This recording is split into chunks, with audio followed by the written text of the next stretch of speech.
How do you feel about roommates? Should they be friends or should they be strangers? I've lived with friends and I've never had an issue. I hear these horror stories about people that live with friends and then they can't be friends anymore. But mostly I've lived with strangers my entire life, other than my family.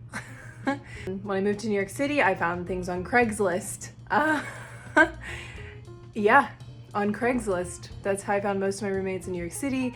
And then you start meeting more people and then you can say, hey, I need a room. Do you know someone? How do you choose your locations for each episode? I always like to ask people where to go if they grew up or have been living in the area for a decent amount of time. If I just pick a place on the map and then on Facebook or Instagram, I'll put out there, hey, have you ever been here? Where should I go? Who should I talk to? Because the locals always know the best places. What was your favorite interview from this episode?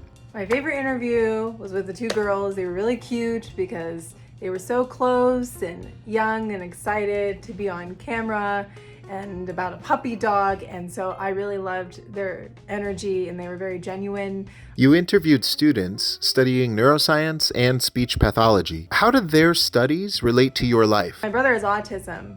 Growing up, I was around speech pathologists all the time, and a lot of neuroscientists were interested in studying him and what was going on in his brain. I even considered becoming a speech pathologist, and I did work one-on-one with special needs for a long time. But specifically speech pathology because communication is everything, even if you don't have any issues with speech. And to be able to help someone communicate their needs, it's so important and such a beautiful thing. I just watched so many people help my brother, and he was talking, and then around the age of 3, he started to really go backwards, and he didn't talk for years, and all these people worked with him, and eventually he was able to talk again. It's huge. It's amazing. Although sometimes he picks on me now, and I'm kind of like,